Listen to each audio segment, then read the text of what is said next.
안녕하세요. 비하여 성형외과 심영구입니다.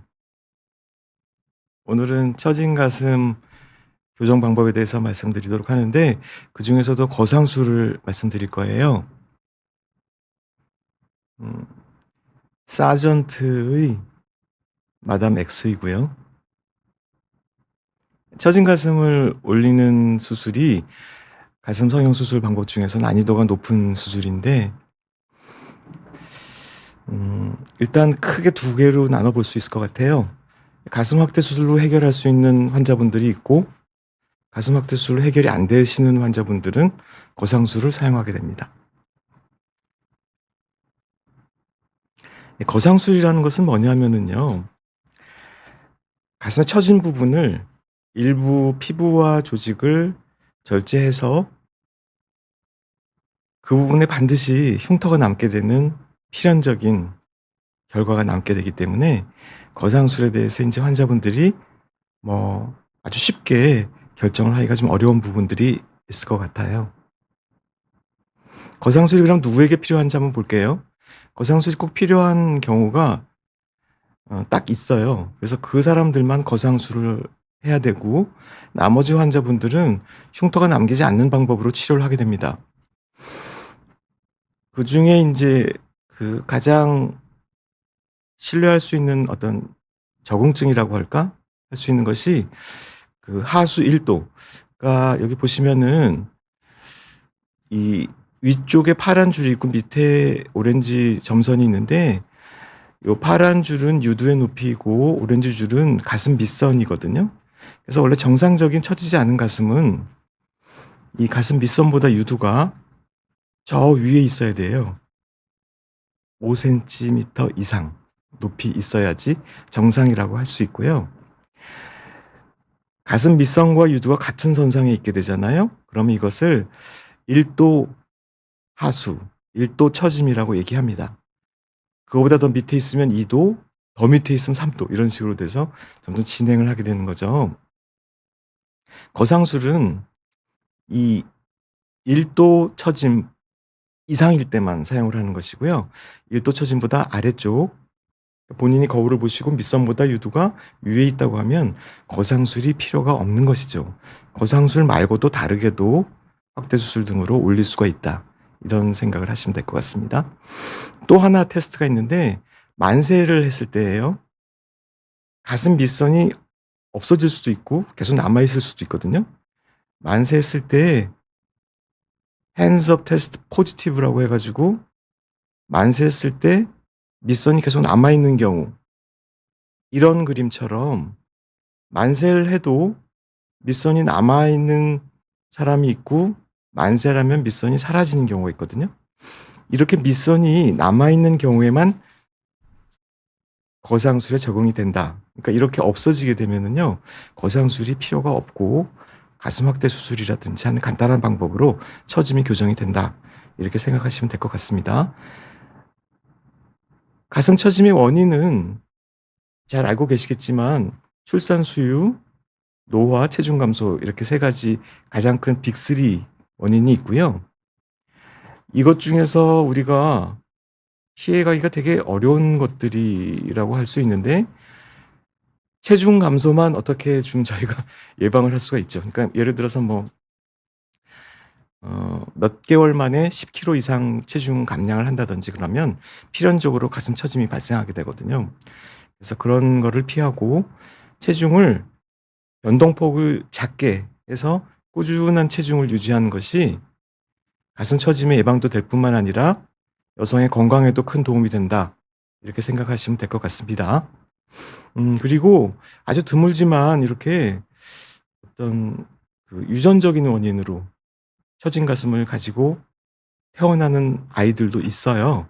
그래서 인제 그런 경우도 있기 때문에 어 여러 가지 다양한 원인들이 있게 되는데 음 그중에서 저희가 피해갈 수 있는 것은 '체중 감소뿐이다.' 이렇게 생각하시면 될 것 같습니다. 그 처진 가슴을 올리고 싶은데 "거상술을 제가 해야 하나요?"라는 질문을 제가 너무 많이 받아서 이런 자료를 갖다 준비를 갖다 하게 된 것인데요. 이걸 갖다 인제 할 수 있는 그 어떤 교정 방법을 어떻게 해야 될지, 꼭 거상술을 해야 되는지를 볼 수 있는 셀프 테스트가 있어요. 그래서 그걸 오늘 알려드릴게요. 셀프 테스트 방법은 이제 어떻게 하는 거냐면은 한쪽 가슴을 이렇게 위로 올려서 정상적인 유도 위치로 한번 만들어 보세요. 피부를 요렇게 당겨서 한쪽 가슴을 정상적인 유도 위치, 정면을 보는 위치로 만든 다음에 반대쪽에 처진 가슴과 정상적인 유도 위치까지의 거리가, 수직거리가 얼마 정도 되는지를 보시면 됩니다. 그래서 이렇게 셀프 테스트를 해서 처진 가슴을 처지지 않은 형태로 만드신 다음에요. 이 처진 유두에서 정상 유두까지의 높이 차이가 얼마나 되는지를 한번 보세요. 그래서 그 유두 높이 차이를 보고 거상술 여부를 결정하게 되는데, 보통 처짐 교정 필요성이 2cm 정도일 때는 가슴 확대 수술로 교정이 가능하고요.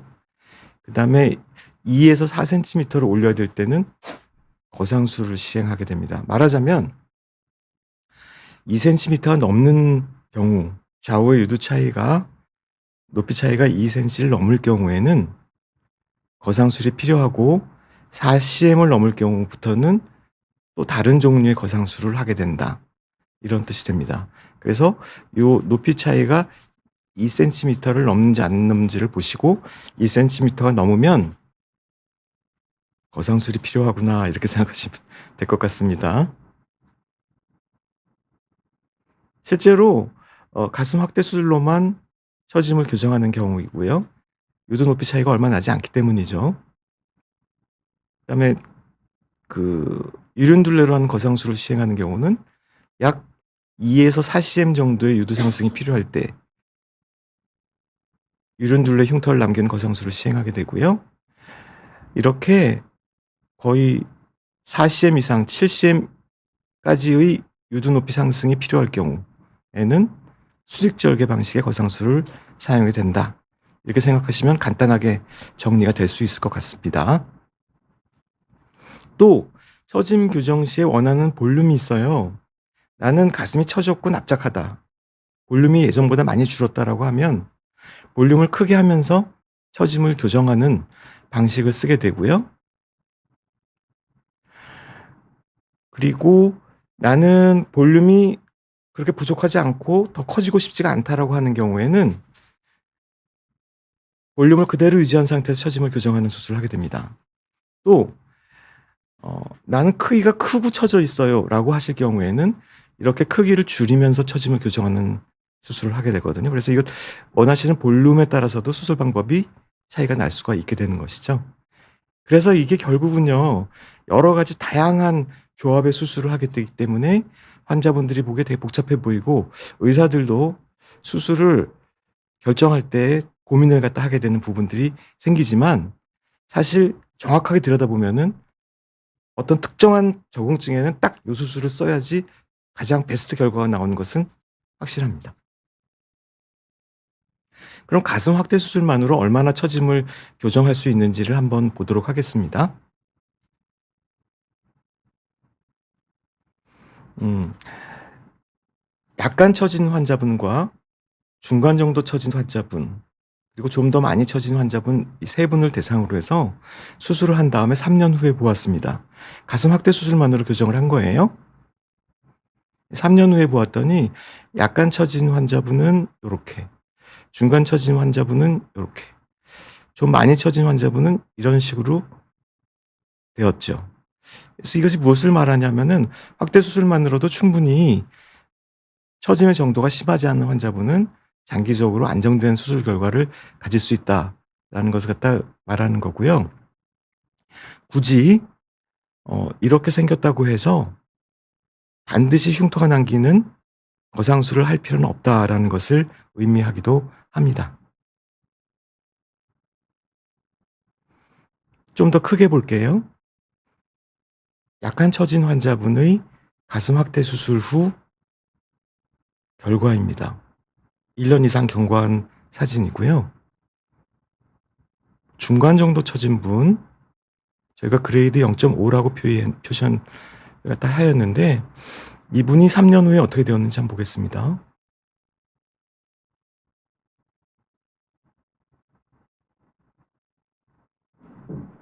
수술 후 확대 수술만으로 교정한 결과이고요. 그다음에 이분은 그레이드 1이에요. 그러니까 말하자면은 가슴 밑선과 유두가 같은 높이에 있는 좀 많이 처진 경우이죠. 이 경우에도 가슴 확대 수술로만 교정을 해 보았습니다.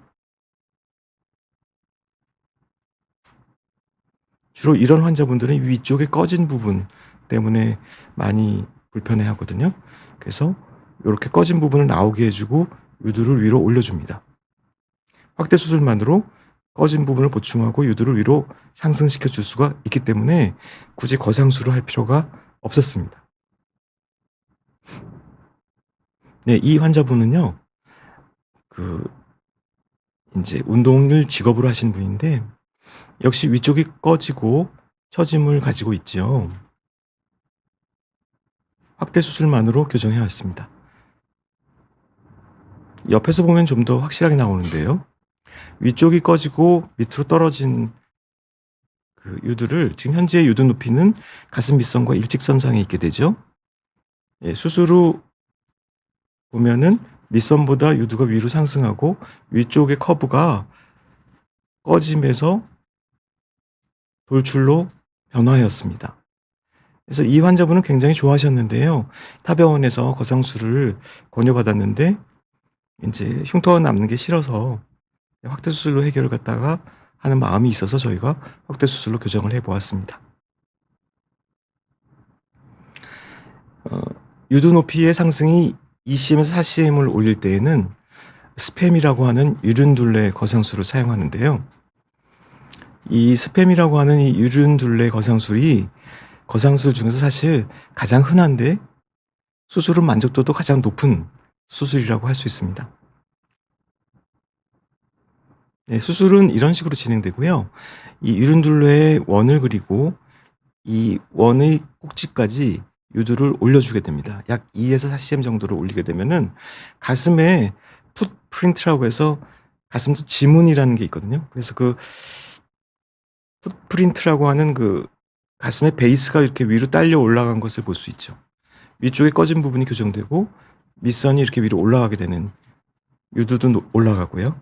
그런 식의 이 절제된 피부를 조이면서 직경을 줄이면서 유두를 상승시키는 것이 핵심입니다. 수술 후에는 이런 식으로 흉터가 남게 되고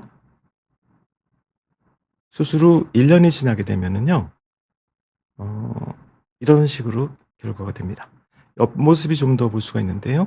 옆에서 보았을 때 수술 전, 수술 후 이렇게 결과가 나오게 되는 거죠.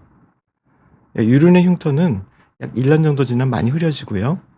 유륜의 흉터가 약간 보이는 경우는 문신으로 해결을 할 수도 있습니다. 옆모습도 그렇고요. 절개선의 한 곳만을 사용해서 수술하는 것이 환자분에게 유리해요. 저희가 인제 간혹 재수술을 하는 그 환자들을 살펴보면은 이전 병원에서 그 가슴 밑선으로 절개해서 보형물을 삽입하고 유두는 유륜둘레를 통해서 상승을 시키기 때문에 흉터가 여러 군데에 남은 경우들을 많이 볼 수가 있는데 그렇게 하실 필요가 없고요. 유륜만 절개하게 되면 유륜을 통해서 보형물 삽입까지 다 가능하기 때문에 절개선을 한 곳만으로 줄여서 흉터에 대한 부담을 많이 줄여드릴 수 있게 됩니다. 근데 제거된 보형물을 빼고 나면은 그 남는 그 대흉근이 밑에서 이렇게 놀게 되는 것을 뒤쪽 흉벽에다가 고정시켜 주는 것을 인제 우리가 그 다시 리스토레이션 그 대흉근 팩토럴리스 리스토레이션이라고 하고요. 근육 재배치라고 이제 저희가 부르고 있는데 그렇게 해야지 두 개의 공간이 하나로 생기면서 보형물이 안정된 위치로 들어가게 되겠습니다. 그래서 이 처짐 교정 수술이 인제 계속 진화를 하는데요. 보통 그 우리가 인제 보형물을 삽입할 경우에는 층을 근막 밑 즉 근육보다 위쪽으로 사용을 하는 것이 그 보형물과 유방 조직이 같이 이동하게 따로 놀지 않게 해 주는 데 큰 도움이 되고, 유륜둘레 거상수를 쓸 때에는 유륜의 직경도 줄일 겸 위치도 변화시킬 겸 사용할 때 인터라킹 고어텍스 퍼스트리너고 해 가지고요. 유륜을 이렇게 조여 주는 그런 고어텍스 종류의 봉합사를 갖다 사용하는 것이 제일 좋아요. 물론 이제 유륜둘레 실밥을 사용하지는 않고 보통 접착제를 사용해서 이제 부착을 하긴 하는데, 그 속에 내부에 들어가는 조여짐은 고어텍스를 이용하는 거죠.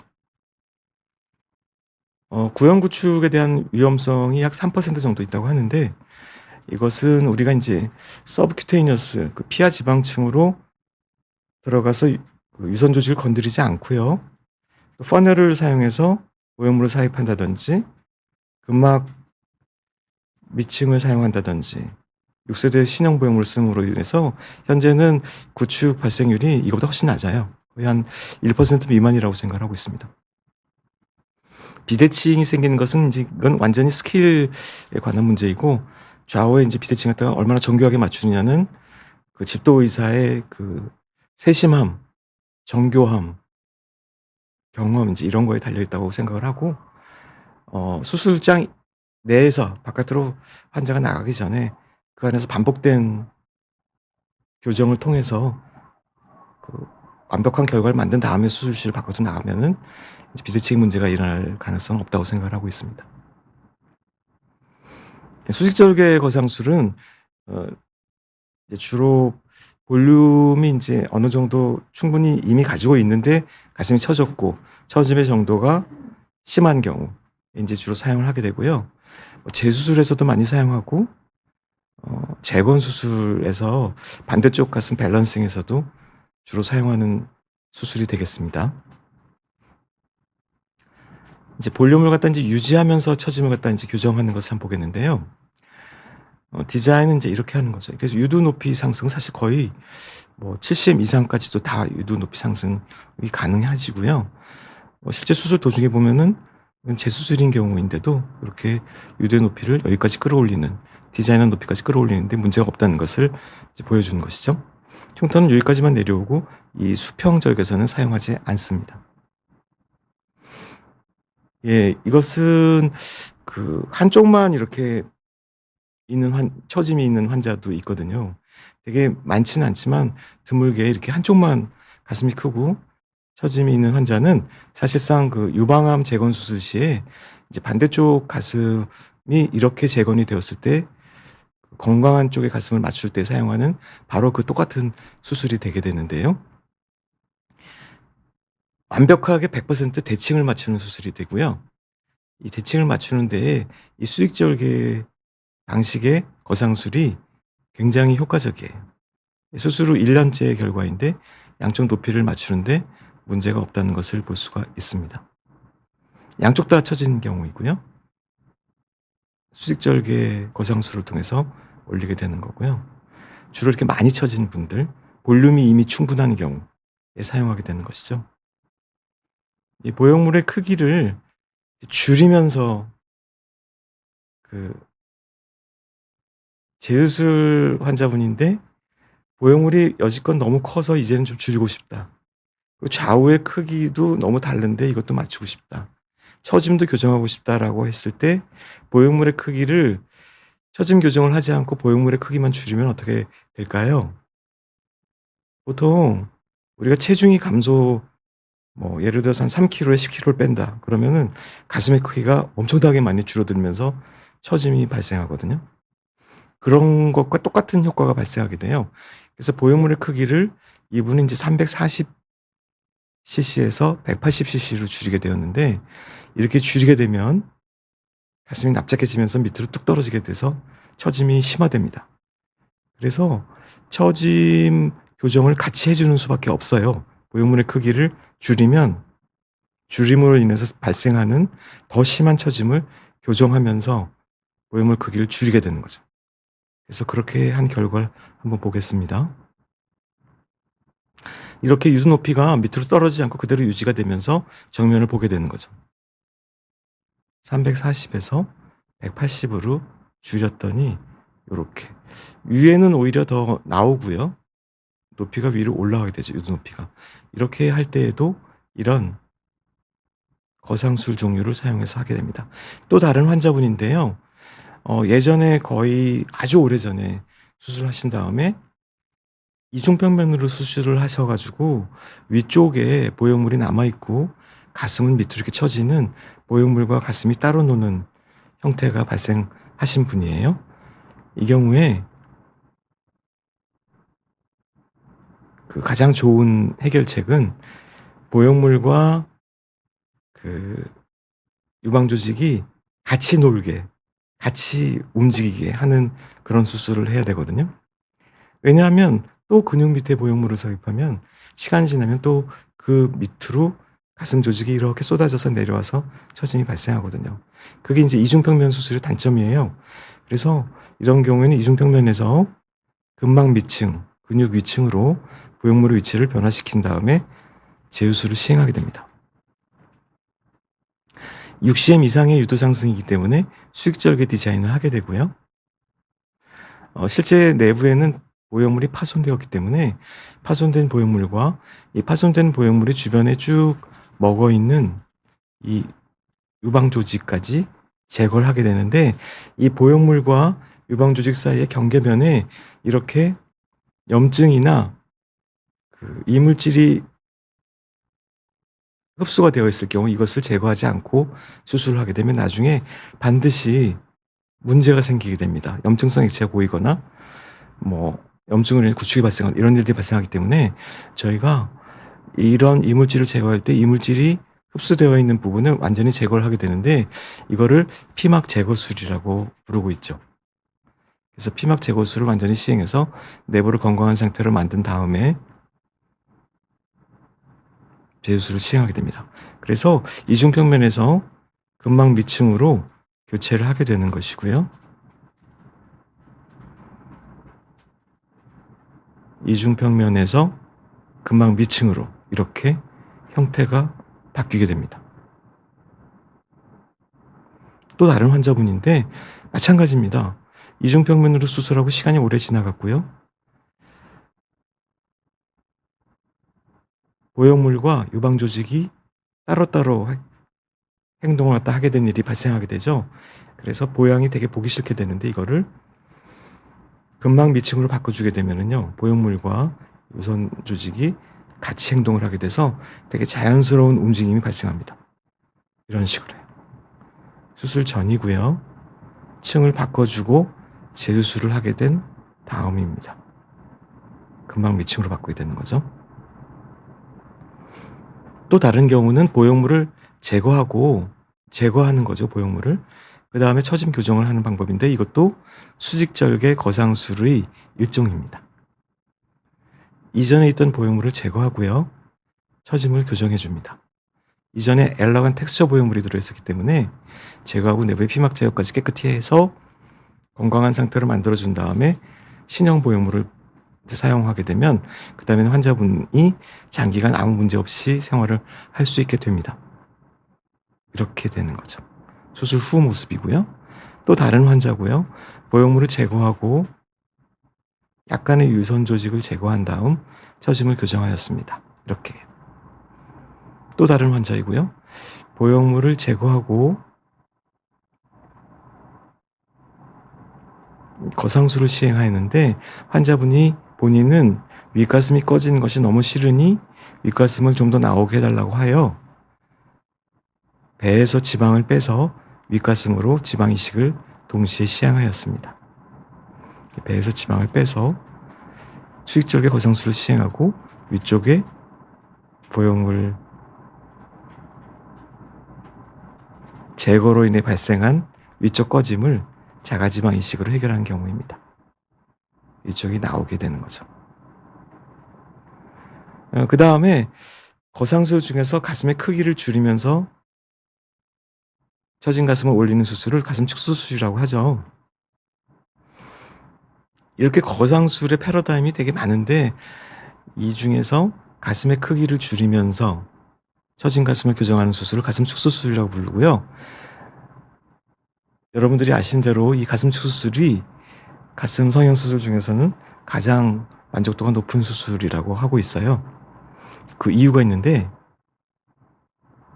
이렇게 가슴이 크신 연령대가 젊은 여성분이신데요.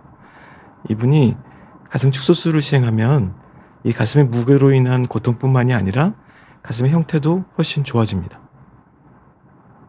활동량이 많아지니까 배의 살도 빠지게 되죠. 그래서 이런 것들이 좀 약간 드라마틱한 변화를 줄 수가 있어요. 크고 처진 가슴을 가지고 있는 경우에 생활이 불편했던 것과 미용적인 부분까지 이제 해결이 되기 때문에 어, 자신의 몸에 맞는 비율에 맞는 그 좋은 몸매도 유지할 수가 있고 운동도 되게 편해지기 때문에 생활도 편리하고 미용적인 부분도 잡으니까 일석이조의 효과가 나기 때문에 만족도가 높다는 것을 알 수 있으시겠죠? 또 다른 환자입니다. 이분도 젊은 환자분이신데요. 가슴이 크고 처져서 줄이면서 처짐을 교정합니다. 크고 처진 가슴을 줄이면서 처짐 교정. 이렇게 하는 게 축소술이 되는 거죠. 또 다른 축소수술 환자분이고요. 처짐을 교정하는데 포커스를 둬서 수술을 하게 되는 경우이고요. 수직절개술을 사용하는 거죠. 또 다른 환자분이고 비대칭 때문에 이제 고민이신데 비대칭을 교정하면서 처짐을 같이 교정합니다. 이렇게 하면은 생활이 훨씬 편리해지겠죠. 그래서 이 처짐 교정 수술에 세 가지 목적이 있는데 하나는 이제 당연히 밑으로 이렇게 떨어져 있는 유두를 밑으로 이렇게 떨어져 있는 유방 조직을 위로 이렇게 올려주는 것. 요 그린 라인처럼 위로 올려주게 되고요. 유두의 높이를 상승시켜 줍니다. 그 다음에 세 번째가 여기 위쪽에 납작해진 부분을 나오게 해주는 거거든요. 근데 사실 보형물을 사용하지 않으면 위쪽에 꺼진 현상을 나오게 하기가 쉽지가 않아요. 그래서 되도록이면 위쪽에 조직이 많이 가도록 수술을 해놓지만 그래도 시간이 지나면 중력 때문에 약간 꺼짐이 발생하게 되고요. 그 꺼짐을 되게 싫어하는 경우에는 작은 보형물을 쓰기도 하고 지방 이식을 하는 경우도 있고 그렇습니다. 그러면은 지금 그 서머리를 하기 전에 지금 질문해 주신 분들이 많이 계셔요. 블루보틀님 감사합니다. 저는 얼마 전 귀한 딸을 얻었습니다. 기다리던 아이라 마음으로 키우고 있는데 가슴이 바람 빠진 풍선처럼 정말 쪼그라들었어요. 다시 커지진 않는 거죠. 네. 이것이 여성이 아까 말씀드린 대로 가슴 처짐이 가장 큰 원인 세 가지 중에 하나 출산 수유인데요. 출산 수유하고 나서 가슴이 마치 풍선에서 그 에어가 빠지는 것처럼 이렇게 되는 현상이 발생하게 되는데 이것은 이제 약간 이제 모성의 희생이라고 할 수 있죠. 너무 귀한 선물을 얻으신 대신에 그로 인해서 이제 발생하는 이제 엄마의 희생이신데요. 이것이 이제 도저히 받아들일 수가 없으신 분들은 얼마든지 교정을 할 수가 있는 거죠. 처짐도 같이 교정하면서 꺼진 부분도 다 나오게 하고 뭐 출산 이전에 뭐 가슴보다 훨씬 더 아름다운 형태로 만드는 것은 얼마든지 가능한 거거든요. 그래서 한번 성형외과를 찾아서 상담을 한번 받아보시면 될 것 같습니다. 꼭 굳이 수술 갖다 하시지 않으시더라도 수술로 얼마든지 교정이 가능한 것만 알고 있어도 아마 좀 안심은 되실 것 같다는 생각이 들어요. 네, 러블리 수지님 감사합니다. 궁금한 것이 가슴 수술을 해도 나중에 수유를 할 수 있나요? 아니면 수유는 못하는지요? 네, 가슴 수술과 수유는 전혀 상관이 없으니까 아무 걱정 안 하셔도 되고요. 예를 들어서 뭐 가슴 확대 수술을 한번 놓고 볼까요? 가슴 확대 수술 시 이제 보형물이 들어가서 그것 때문에 수유에 지장이 있을까 걱정하시는데 그렇지는 않고요. 아무 지장이 없고 하지만 이제 저희가 보형물이 들어있는 여성들에게는 반드시 수유 직전에 오셔서 초음파 검진을 하시라고 하고 있어요. 그래서 수유 직전에 와서 초음파 검진을 하시고 아무 이상 없으니까 안심하고 수유하세요라고 얘기를 들으시면 좀 더 긍정적으로 생각하시고 수유를 하시는데 집중하실 수 있을 것 같습니다. 축소 수술을 하시는 경우에 이제 수유를 문의하시는 분들도 있어요. 가슴 축소 수술을 갖다가 하신 다음에는요. 아무래도 그 유방 조직의 일부가 제거가 되었기 때문에 어떤 분들은 반 이상 어떤 분들은 약 3분의 2가 제거가 되거든요. 그렇게 되면은 모유를 생산하던 공장 자체에 공장의 숫자가 줄어들게 되죠. 그래서 수유량이 줄어들 수 있다라는 것은 생각을 염두에 두셔야 될 것 같습니다. 네, 감사합니다. 네, 발리 가고파님 감사합니다. 가슴이 처졌는데 확대는 안 하고 끌어올리는 수술만 가능한가요? 상처가 얼마나 남는지 궁금합니다. 네, 지금 오늘 슬라이드에서 다 말씀드린 내용인데요. 확대는 안 하고 처진 것만 교정하는 것도 충분히 가능합니다. 가슴의 볼륨이 전혀 없고 처진 사람은 보형물을 사용하고 처짐을 교정하는 것이고, 볼륨이 충분하고 처진 사람은 보형물을 삽입하면 컵이 한 컵 이상 커져요. 그래서 보형물을 사용하실 수가 없고요. 그 볼륨 그대로를 유지하면서 처짐만 끌어올리는 수술을 하게 되는데, 그것을 바로 거상술이라고 합니다. 그래서 거상술을 하시게 되면 흉터는 둘 중에 하나예요. 유륜 둘레만 동그랗게 남거나, 혹은 유륜 둘레 밑에 수직절개가 남거나, 이렇게 둘 중에 하나인데, 처짐의 정도가 4cm 미만일 경우에는 유륜 둘레, 4cm 이상일 경우에는 수직절개가 필요하다. 이렇게 하시면 될 것 같고, 흉터는 사실 거상술 받으시는 거의 모든 환자분들이 엄청 걱정하세요. 나중에 흉터 때문에 문제가 될까 봐. 근데 실제로는 어떠냐면, 수술 전에는 엄청 걱정을 하시고 흉터 때문에 얘기를 하시다가 수술을 막상 하고 나면 그다음에 흉터에 대해서 걱정하시거나 그런 사람은 거의 없어요.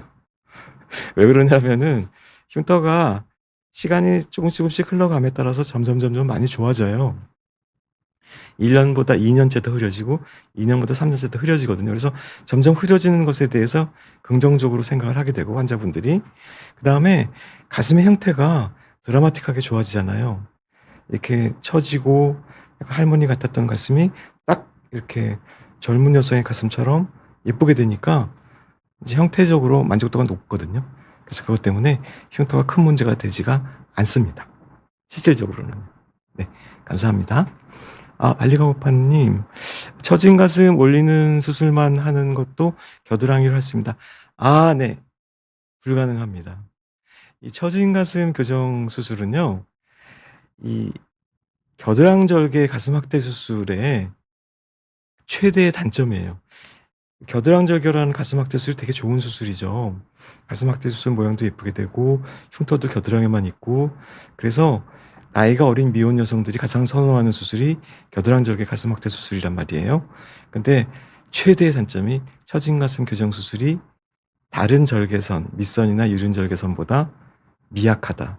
그래서 처짐 교정이 잘 안 돼요.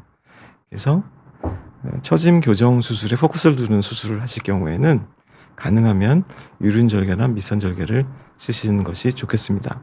만약에 겨드랑 절개로 해서 보형물을 삽입해서 확대만 하고 처짐 교정은 내가 유륜 둘레로 흉터를 내서 다시 하겠다라고 하시는 분도 계시긴 한데, 굳이 그렇게 하실 필요가 없는 거죠. 왜냐하면 유륜 둘레의 흉터를 통해서 보형물도 같이 삽입이 가능하니까 굳이 겨드랑 절개를 하실 필요가 있을까요? 라고 생각해 봅니다. 감사합니다. 송하연님, 감사합니다. 방송 열심히 듣고 있습니다. 감사합니다. 처진 가슴 확대 수술 회복 기간은 얼마나 되는지 궁금합니다. 제가 성함을 기억했다 나중에 상담을 잘해드리도록 할게요. 처진 가슴 확대 수술 회복 기간은요, 예전에 비해서 많이 짧아졌어요. 그래서 지금 보통 저희가 회복 기간이라고 얘기하는 거는 3에서 5일 정도로 보고 있고요. 그냥 가슴 확대 수술은 사실 가슴 확대 수술만으로 처진 가슴을 교정하는 그런 수술들은 가슴 확대 수술하고 회복 기간이 같아요. 가슴 확대 수술 회복 기간은 잘 아시죠? 가슴 확대 수술은 최근 회복 기간은 거의 없어요. 보통 수술하고 다음날 쉬고 다음 날부터 출근을 한단 말이에요. 그렇게 생각하시면 돼요. 처진 가슴을 확대 수술만으로 교정하시는 분은 회복 기간이 거의 없고 하루 이틀 만에 출근이 가능하다, 이렇게 생각하시면 되는데, 유륜둘레 절개나 혹은 수직절개를 사용하는 거상술을 받게 되면 대부분 회복 기간이 3일에서 5일 정도 잡으시는 게 좋겠습니다. 그렇게 해야지 완전히 상체가 회복된 다음에 안심하고 출근하실 수 있을 것 같아요. 네, 감사합니다. 정혜연님. 네, 섬섬옥수님 감사합니다. 안녕하세요. 저는 가슴이 아주 작은데 수유로 인해서 처져 있군요.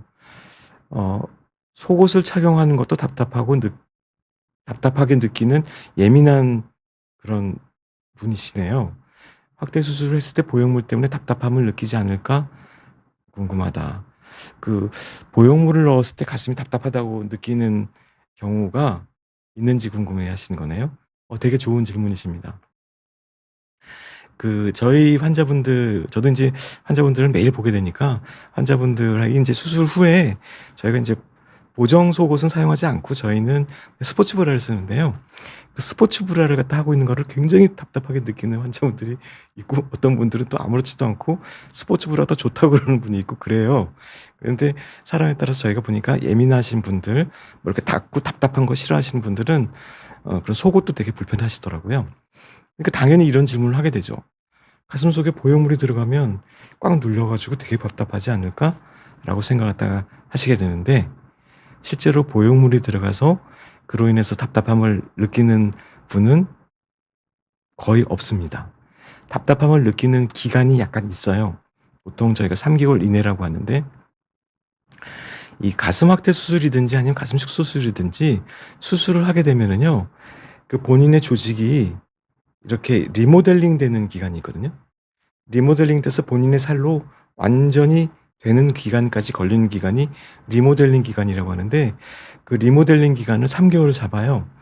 고게 딱 지나고 나면 그다음에는 완전히 본인의 100% 살이 되었다라고 하게 되는 기간이 있는데요. 그 3개월이 지나게 되면 그다음에는 이런 답답함을 느끼는 사람은 거의 없어요. 그래서 보형물이 굉장히 크게 들어가도 그로 인해서 답답하다라고 하시는 분은 거의 없으니 그것은 걱정 안 하셔도 될 것 같습니다. 네, 감사합니다. 네보올드님, 네, 감사합니다. 저는 50대 여성인데 처진 가슴 때문에 요즘 진지하게 수술을 고민하고 있습니다. 병원을 어떻게 선택해야 하는지 홈페이지 들어가 보아도 다 좋다고 하니 결정하기 너무 어렵습니다. 네. 네, 질문 감사합니다. 아주 좋은 질문이십니다. 사실 이 질문은요, 가슴 성형 뭐 이런 수술하고 관련이 됐다기보다는 뭐 모든 상품을 구매할 때 갖게 되는 그런 고민인 것 같습니다. 이게 우리가 이제 소비를 하는 시대에 살고 있기 때문에 이 어떤 상품을 구입할 때 이 상품이 실제로 자기가 원하는 상품인지 이거를 판별하기가 거의 불가능하고요. 그리고 모든 선전은 다 자기네가 제일 좋다고 하니 이걸 어떻게 선택을 해야 될까요? 이것에 대한 답을 드리기는 어려울 것 같고요. 환자분이 직접 병원을 그냥 광고하는 것을 보고 찾아가시는 것은 그럴 것 같아요. 광고보다는 직접 병원을 찾아서 상담을 받고 여러 군데 상담하시는 게 좋을 것 같고요. 상담하고 실제 수술 전후 사진 보고 그다음에 상담하는 의사의 말이 신뢰할 수 있는지 판단하시는 수밖에 없고 이것은 저희가 현재 그 소비하는 모든 상품에 대한 그런 구매 의지를 갖다가 어떻게 결정할 것인가, 그것과 똑같은 질문인 것 같아서 너무 죄송합니다. 인제 가장 손쉬운 방법이 하나 있긴 해요. 인제 뭐냐면은 인제 의사에게 소개받는 거죠. 그러니까 뭐 내가 다니는 병원의 피부과 의사나 뭐 산부인과 의사에게, 혹은 영상의학과 의사 분들은 인제 수술 결과를 자주 보게 되는 의사들 있죠. 그런 영상의학과 의사들이 아마 많이 보게 될 건데, 뭐 유방외과나 내과 의사들도 볼 수가 있죠. 그래서 그런 경우에 인제 문의를 하시면 그 의사들이 아마 추천해 주는 병원들이 있을 거예요. 그런 데가 좀 신뢰가 될 수 있을 거고, 그거보다 이제 더 신뢰할 수 있는 게 하나 있죠. 본인의 인제 지인이 수술을 하신 병원에서 그 수술 결과를 직접 눈으로 확인하실 수 있잖아요. 만약에 그거를 허락을 해 주신다면, 그러면 인제 그것이 가장 좋은 아마 증거 자료가 되지 않을까. 이거 어렵습니다. 이거는 제가 무슨 상품을 소비할 때도 마찬가지 그 고민을 하게 되는 부분이라, 네, 죄송합니다. 네, 감사합니다. 에세이님, 매모그램 할 때 안 좋은 점이 있나요? 또 유방암이 어 인제 이런 유방암 검진 문제, 유방암 문제, 건강이 최고니까요. 어 저희 병원은 네, 저희 병원은 나중에 한번 오시면 상담 잘해 드릴게요. 가슴 확대 수술해서 이제 보형물이 들어갔을 때 아마 얘기하시는 것 같아요. 가슴 축소 수술이나 보형물이 들어가지 않는 거상 수술은 보형물이 들어가지 않으니까 상관이 없을 것 같죠. 근데 이제 보형물이 들어갔을 때 이제 메모그램이 되게 높은 압력으로 눌러서 사진을 찍게 되기 때문에 저희가 인제 얘기할 때 항상 그 메모그램을 하시는 것이 괜찮냐고 물어봤을 때 저는 이제 괜찮다고 얘기를 하게 되고요. 그 메모그램하고 인제 초음파를 같이 하시는 것이 좋은데 초음파 검사가 사실 더 좋아요. 왜냐하면 초음파 검사에 인제 이상 소견이 있으면 그거를 인제 진단을 확진하기 위해서 메모그램을 같이 하거나 이렇게 하면 좋은데 초음파 검진상 아무 이상이 없으면 굳이 메모그램까지는 할 필요가 없다 이렇게 생각을 하시는 그런 의견도 있는 것 같습니다. 그래서 메모그램을 원하지 않으시면 초음파 검진만으로 검진을 할 수 있는지 물어보셔도 좋을 것 같아요. 그리고 저희가 수술을 하신 다음에 메모그램을 사실 하셔도 크게 문제는 없다고 보고 있고요. 보형물이 들어있다고 해서 그로 인해서 유방암 검진에 방해가 되거나 그러지도 않고 유방암의 발생 빈도가 증가하지도 않거든요. 그래서 그것은 큰 문제가 되지 않는다고 봅니다. 또 하지만 이제 신경을 쓰실 부분이 하나 있는데 그 메모그램은요. 이전에 구형 보형물이 있어요. 이 구형 보형물이 지금은 이제 사용하지 않는 보형물들인데 하지만 지금으로부터 10년 이상, 20년 이상 전에는 사용을 했었단 말이에요. 그 보형물들은 일단 견고성이 떨어집니다.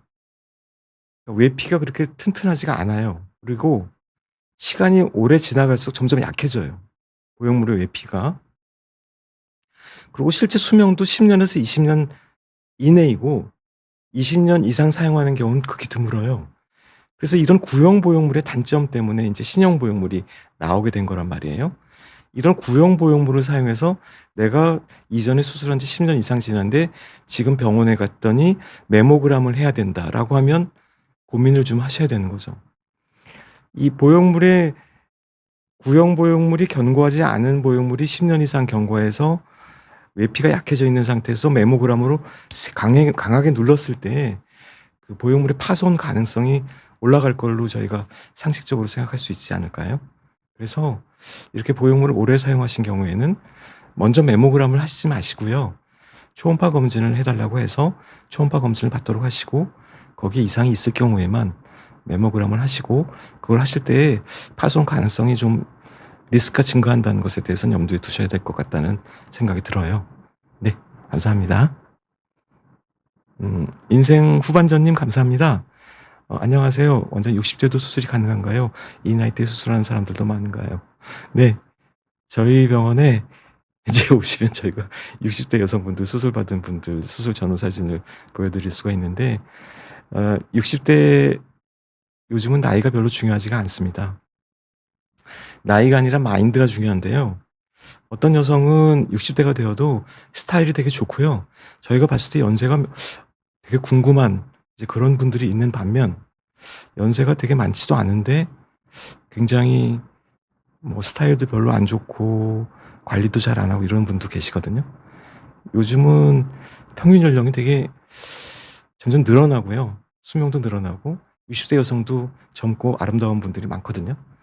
그래서 본인이 스타일이 좋고 몸매 다 좋고 옷 입기 불편한 부분들이 있고 그러면 수술을 생각해 보셔도 아무 문제 없을 것 같습니다. 요즘 또 사용하는 보형물들은 그 수명도 굉장히 길고요. 문제도 별로 생기지 않고 부작용 발생률도 0.5% 미만이거든요. 그래서 안심하시고 단지 건강만 허락하시면 되는 거거든요. 요즘은 관리가 잘 된 60대 여성이 관리가 안 된 30-40대 여성보다 훨씬 건강하다 이렇게 얘기하잖아요. 그런 것들을 생각하시고 본인이 좀 더 행복해질 수 있는 방법이 있다면 찾아보실 수도 있다. 찾아보셔도 된다. 이렇게 생각할 수 있을 것 같습니다.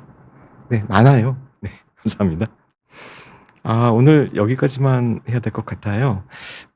시간이 다 되어서 오늘은 인제 말씀드린 내용이 그 처진 가슴 거상술인데, 거상술은 그냥 무조건 거상술을 병원에서 하라 그런다고 하셔서는 곤란하고요. 본인이 실제로 셀프 테스트를 하셔서 약간만 올릴 수 있는 정도면 굳이 거상술을 하지 않고 피해갈 수도 있다는 것, 그것을 염두에 두시고 거상술에 대해서 고민을 해보시는 것이 좋을 것 같다라고 생각을 할 수 있고요. 하지만 거상수술은 받으시면 나중에 수술 결과는 되게 좋아서 만족도는 굉장히 높은 수술입니다. 네, 오늘 여기까지 임상적인 건 다 말씀드린 것 같습니다. 오늘 이제 그림은요, 사전트라는 미국 화가의 그 마담 X라는 그림인데, 이 그림은 굉장히 유명한 지금 명화이죠. 어, 굉장히 아름다운 여성이 드레스를 입고 본인의 그 우아함을 과시하고 있는데요. 이 그림이 처음에 나왔을 때는 엄청난 비난을 받고 약간 매장됐던 그림인데, 왜 매장됐냐면요, 그 오른쪽 어깨끈을 내린 상태로 그림을 그렸거든요. 그래서 막 외설적이라고 그랬었는데, 이게 여성이 노출이 된 그림들이 왜 이전에도 있었잖아요. 막 누드화들이 있었죠. 중세에도 있었잖아요. 근데 왜 이게 이 정도 노출을 가지고 막 외설적이라고 했냐 하면, 그 이전에 그린 누드화들에 나오는 주인공들은요, 사람이 아니었어요. 여신들이거든요. 여신들만 노출의 권리가 있었던 거죠. 그래서 그랬다고 합니다. 그래서 아무튼 이 그림은요, 지금은 이제 명화인데 포인트는 이제 고쳐 그린 그림이라는 거죠. 네, 이렇게 그림은 다시 고쳐 그릴 수가 있지만 우리의 삶은 연습도 없고 수정도 되지가 않죠. 그래서 더욱더 소중한 저희의 그 인생을 이런 시간들 속에서 보내셔야 하고요. 그런 순간들 속에서, 네, 소소한 행복을 찾으시기를, 네, 바라봅니다. 오늘 여기까지 말씀드렸습니다. 비하여 정의과 심홍보였습니다.